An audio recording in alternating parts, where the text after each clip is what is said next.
Can you hear me?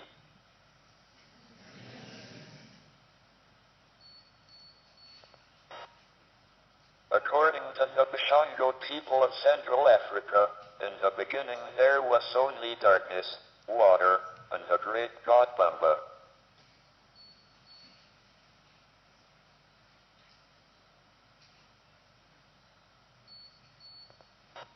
One day Bamba, in pain from a stomach ache, vomited up the sun.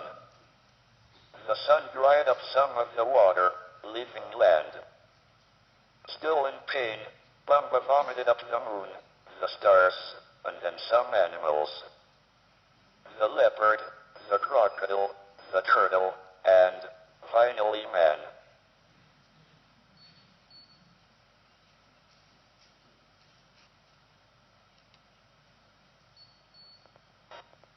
This creation myth, like many others, tries to answer the questions we all ask. Why are we here? Where did we come from?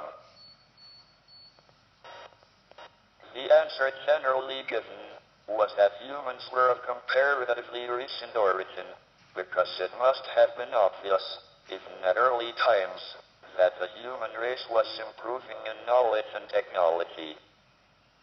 So it can't have been around that long, or it would have progressed even more.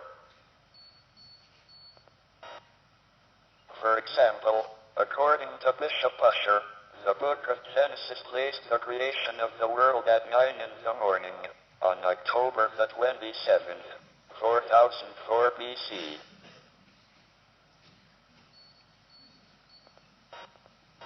On the other hand, the physical surroundings, like mountains and rivers, change very little in a human lifetime. They were therefore thought to be a constant background, and either to have existed forever as an empty landscape, or to have been created at the same time as the humans. Not everyone, however, was happy with the idea that the universe had a beginning. For example, Aristotle, the most famous of the Greek philosophers, believed the universe had existed forever. Something eternal is more perfect than something created. He suggested the reason we see progress was that floods, or other natural disasters, had repeatedly set civilization back to the beginning.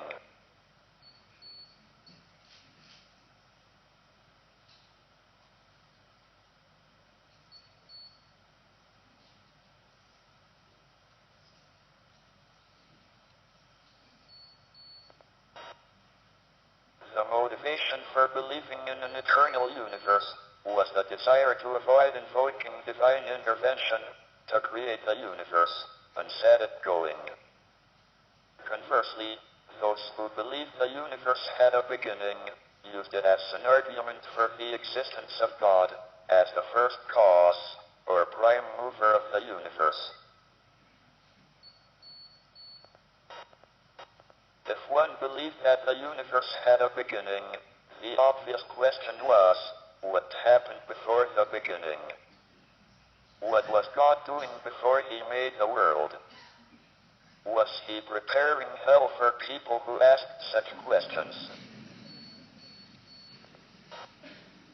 The problem of whether or not the universe had a beginning was a great concern to the German philosopher Immanuel Kant.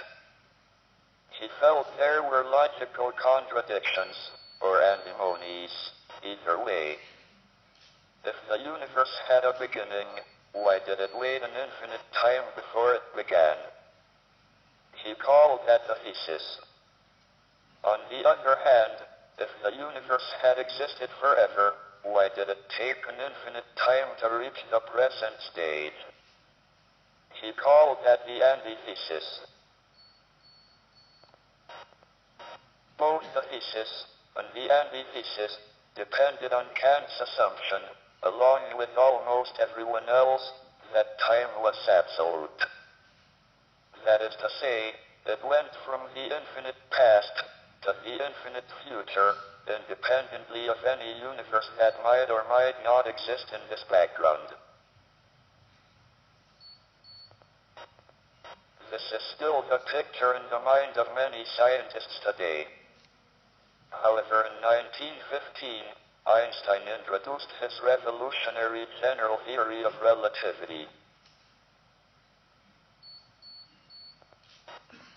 In this, space and time were no longer absolute, no longer a fixed background to events.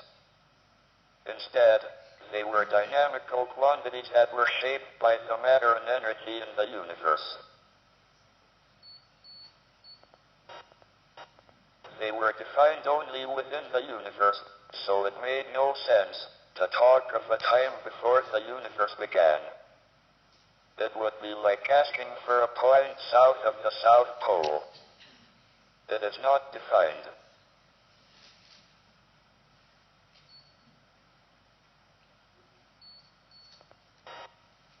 If the universe was essentially unchanging in time, as was generally assumed before the 1920s, there would be no reason that time should not be defined arbitrarily far back.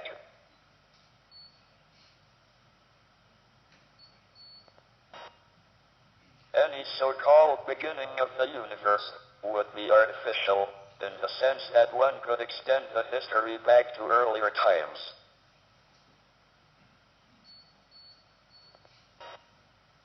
Thus it might be that the universe was created last year, but with all the memories and physical evidence to look like it was much older.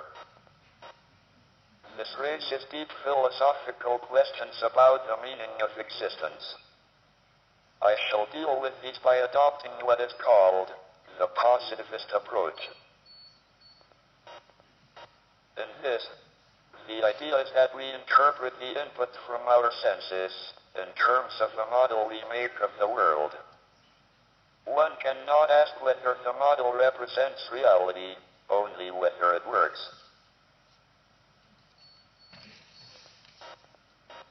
A model is a good model if first it interprets a wide range of observations in terms of a simple and elegant model.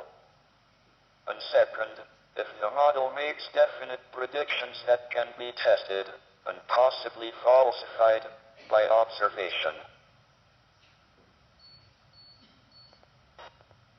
In terms of the positivist approach, one can compare two models of the universe. One in which the universe was created last year, and one in which the universe existed much longer.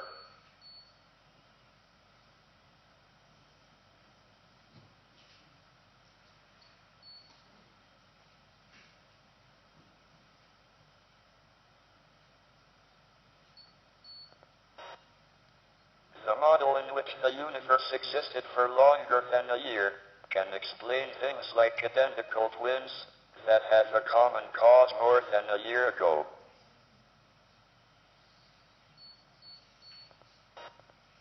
On the other hand, the model in which the universe was created last year cannot explain such events. So the first model is better. One cannot ask whether the universe really existed before a year ago, or it just appeared to. In the positivist approach, they are the same.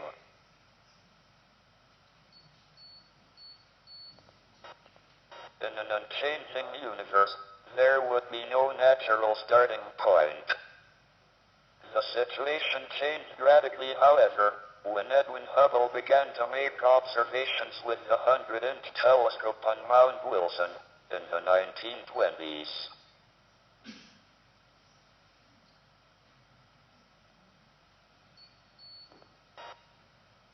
Hubble found that stars are not uniformly distributed throughout space, but are gathered together in vast collections called galaxies. By measuring the light from galaxies, Hubble could determine their velocities.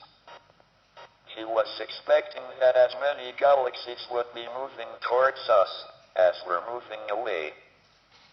This is what one would have in a universe that was unchanging with time. But to his surprise, Hubble found that nearly all the galaxies were moving away from us. Moreover, the further galaxies were from us, the faster they were moving away. The universe was not unchanging with time, as everyone had thought previously. It was expanding. The distance between distant galaxies was increasing with time.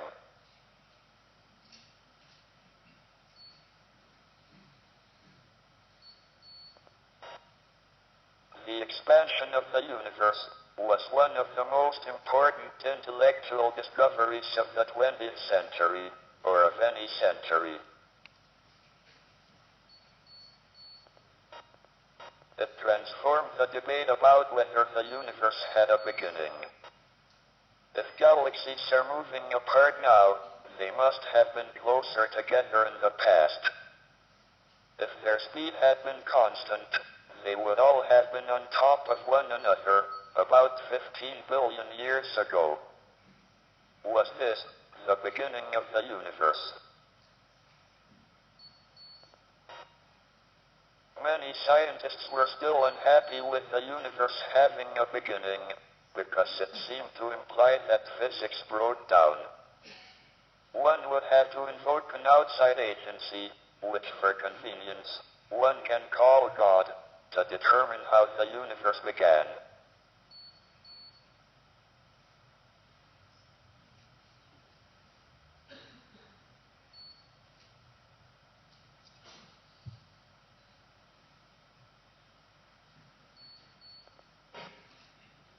They therefore advanced theories in which the universe was expanding at the present time, but didn't have a beginning.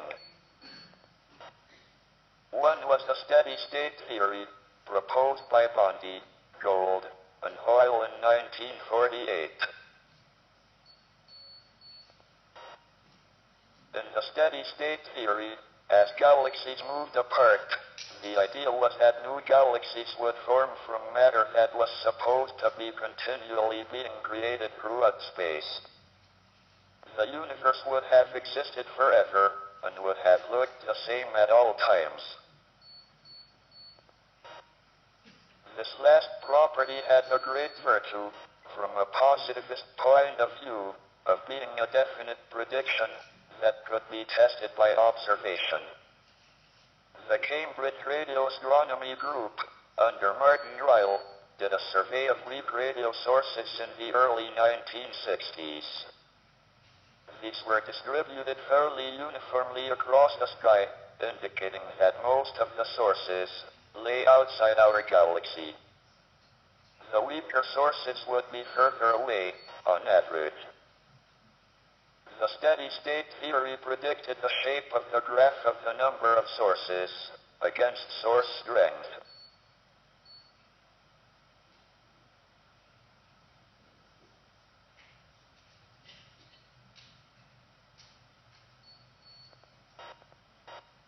But the observations showed more faint sources than predicted, indicating that the density sources was higher in the past.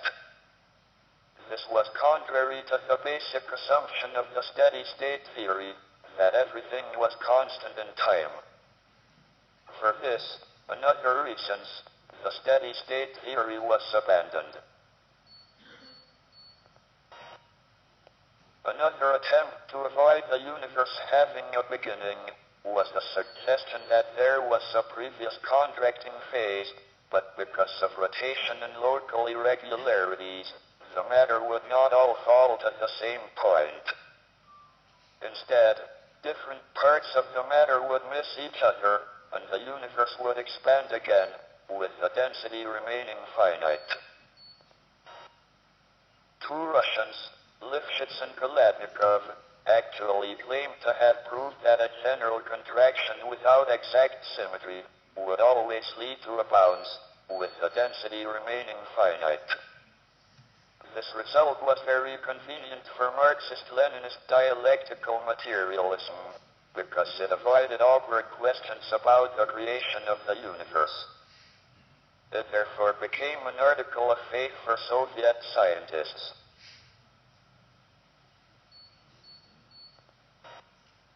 When Lifshitz and Kolodnikov published their claim, I was a 21-year-old research student. looking for something to complete my PhD thesis.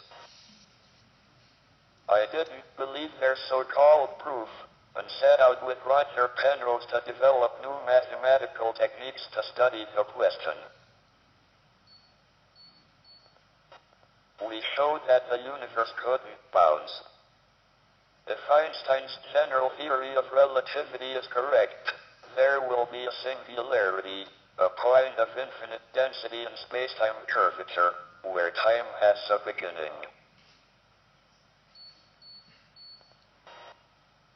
Observational evidence to confirm the idea that the universe had a very dense beginning came in October 1965, a few months after my first singularity result, with the discovery of a faint background of microwaves throughout space. These microwaves are the same as those in your microwave oven, but very much less powerful. They would heat your pizza only to minus 271.3 degrees centigrade, not much good for defrosting the pizza, let alone cooking it.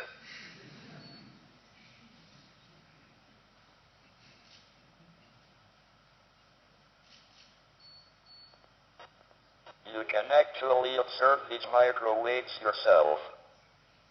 Set your television to an empty channel. A few percent of the snow you see on the screen will be caused by this background of microwaves.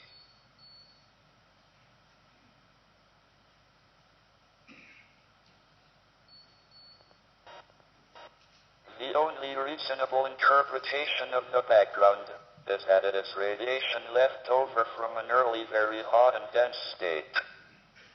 As the universe expanded, the radiation would have cooled until it is just a faint remnant we observe today.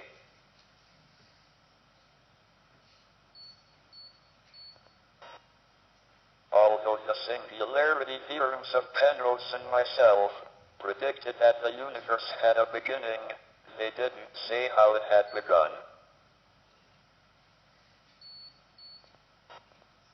The equations of general relativity would break down at the singularity. Thus Einstein's theory cannot predict how the universe will begin, but only how it will evolve once it has begun. There are two attitudes one can take to the results of Penrose and myself. One is that God chose how the universe began, for reasons we could not understand. This was the view of Pope John Paul. At a conference on cosmology in the Vatican, the Pope told the delegates that it was okay to study the universe after it began. But they should not inquire into the beginning itself, because that was the moment of creation and the work of God. I was glad he didn't realize I had given a paper at the conference, suggesting how the universe began. I didn't fancy the thought of being handed over to the Inquisition, like Galileo.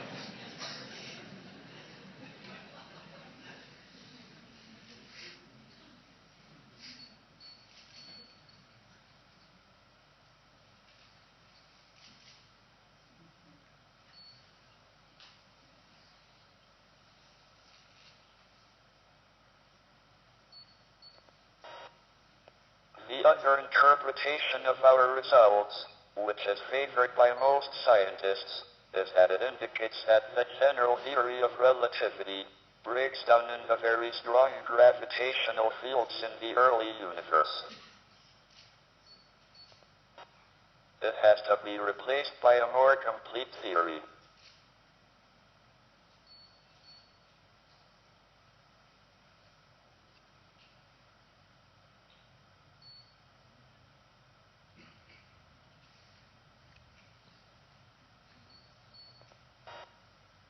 One would expect this anyway, because general relativity does not take account of the small-scale structure of matter, which is governed by quantum theory. This does not matter normally, because the scale of the universe is enormous compared to the microscopic scales of quantum theory. But when the universe is a Planck size, a billion trillion of a centimeter, the two scales are the same, and quantum theory has to be taken into account.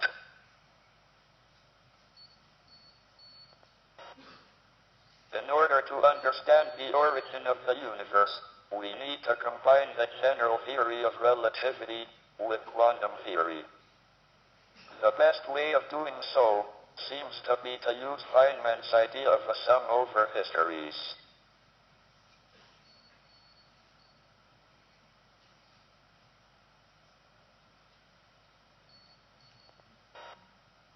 Richard Feynman was a colorful character who played the bongo drums in a strip joint in Pasadena and was a brilliant physicist at the California Institute of Technology. He proposed that a system got from a state A to a state B by every possible path or history.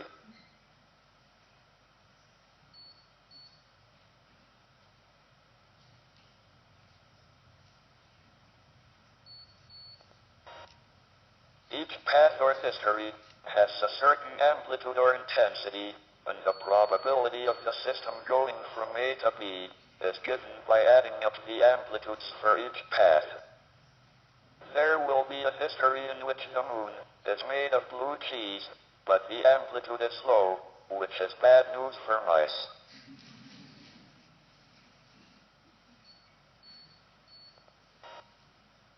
The probability for a state of the universe at the present time is given by adding up the amplitudes for all the histories that end with that state. But how did the history start? This is the origin question in another guise. Does it require a creator to decree how the universe began? Or is the initial state of the universe determined by a law of science?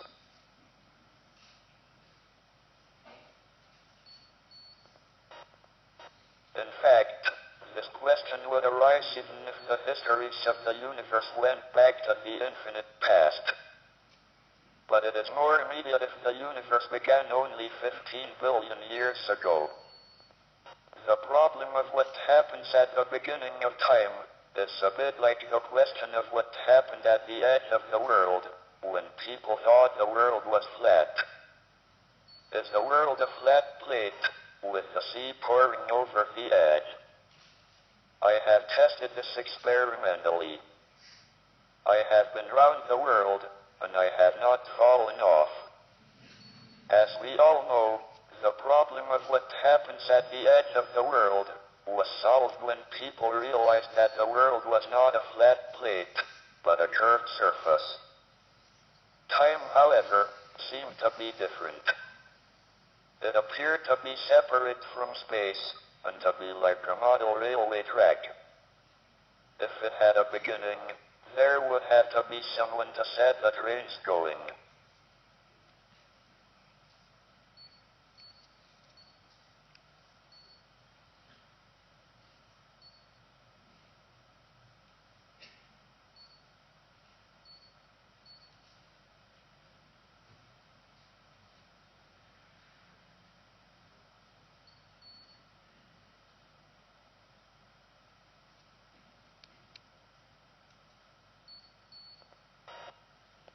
Einstein's general theory of relativity unified time and space as spacetime, but time was still different from space, and was like a corridor, which either had a beginning and end, or went on forever.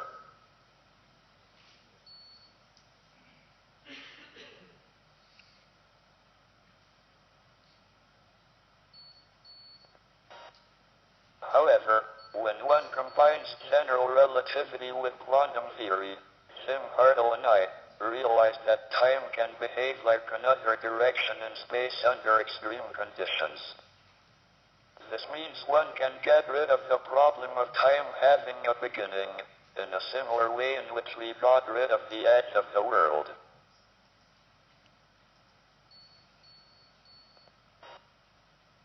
Suppose the beginning of the universe was like the south pole of the Earth, with degrees of latitude, playing the role of time. The universe would start as a point at the south pole. As one moves north, the circles of constant latitude, representing the size of the universe, would expand.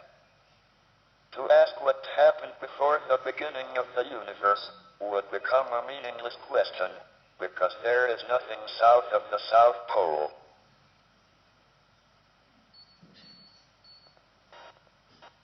Time, as measured in degrees of latitude, would have a beginning at the South Pole, but the South Pole is much like any other point, at least so I have been told.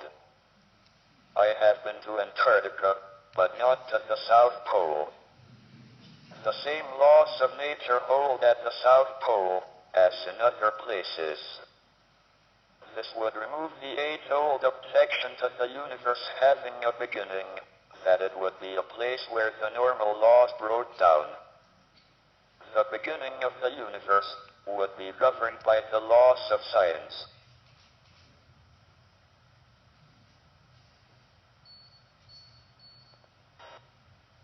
The picture Jim Hartle and I developed of the spontaneous quantum creation of the universe would be a bit like the formation of bubbles of steam in boiling water.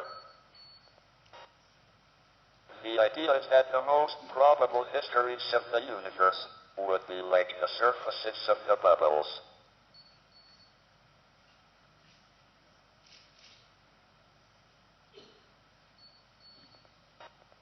Many small bubbles would appear and then disappear again.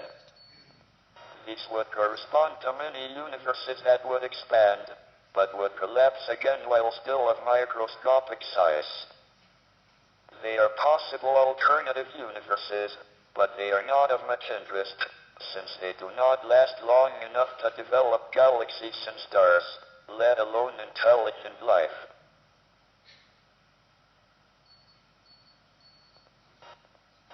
A few of the little bubbles, however, would grow to a certain size at which they are safe from recollapse. They will continue to expand at an ever-increasing rate, and will form the bubbles we see. They will correspond to universes that would start off expanding at an ever-increasing rate. This is called inflation, like the way prices go up every year.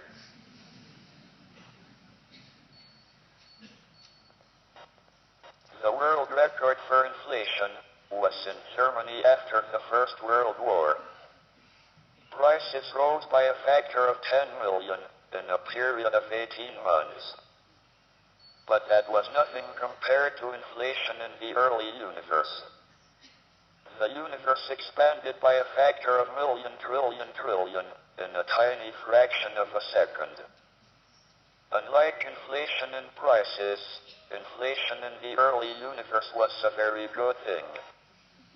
It produced a very large and uniform universe, just as we observe.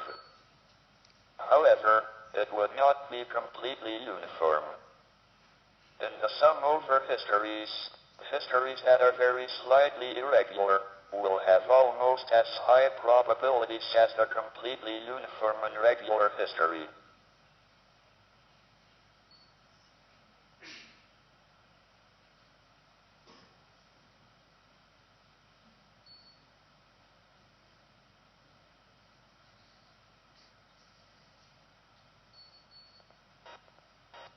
The theory therefore predicts that the early universe is likely to be slightly non-uniform.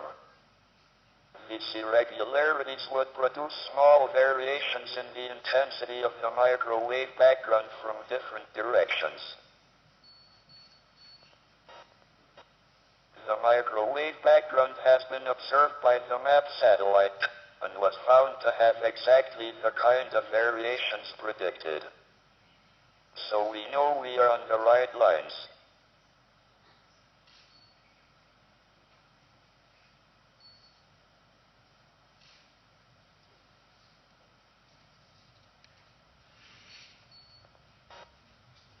The irregularities in the early universe will mean that some regions will have slightly higher density than others.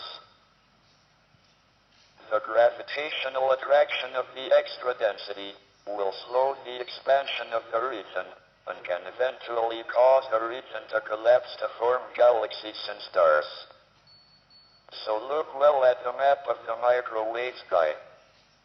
It is a blueprint for all the structure in the universe.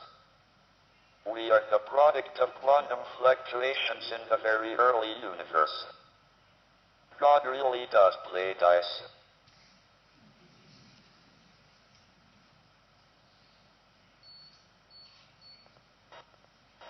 We have made tremendous progress in cosmology in the last 100 years. The general theory of relativity and the discovery of the expansion of the universe shattered the old picture of an ever-existing, an everlasting universe. Instead, general relativity predicted that the universe, and time itself, would begin in the Big Bang. It also predicted that time would come to an end in black holes. The discovery of the cosmic microwave background and observations of black holes support these conclusions. This is a profound change in our picture of the universe and of reality itself.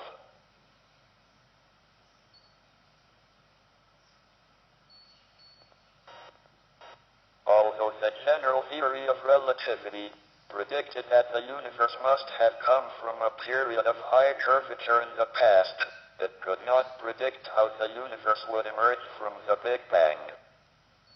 Thus, general relativity on its own cannot answer the central question in cosmology: why is the universe the way it is?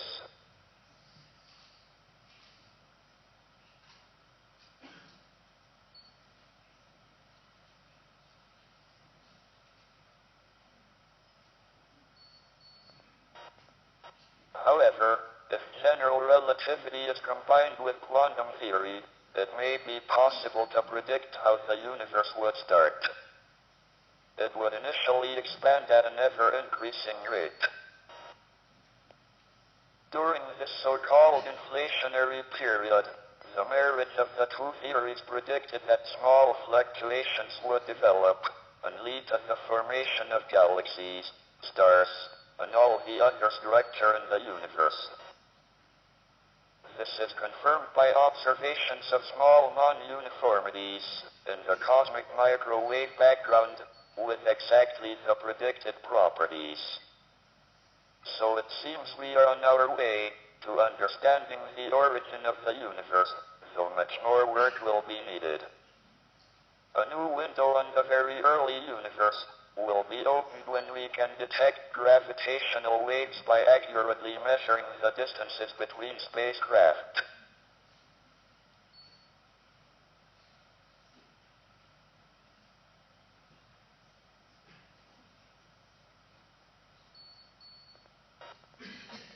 Gravitational waves propagate freely to us from earliest times, unimpeded by any intervening material. By contrast, light is scattered many times by free electrons. The scattering goes on until the electrons freeze out, when the universe is 300,000 years old. No. Despite having had some great successes, not everything is solved. We do not yet have a good theoretical understanding of the observations that the expansion of the universe is accelerating again after a long period of slowing down. Without such an understanding, we cannot be sure of the future of the universe. Will it continue to expand forever? Is inflation a law of nature? Or will the universe eventually collapse again? New observational results and theoretical advances are coming in rapidly. Cosmology is a very exciting and active subject. We are getting close to answering the age-old questions. Why are we here? Where did we come from?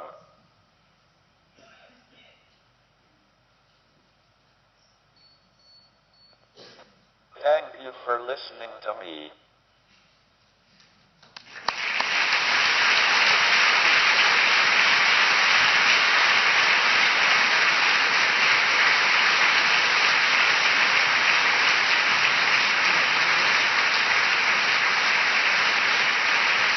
I don't know.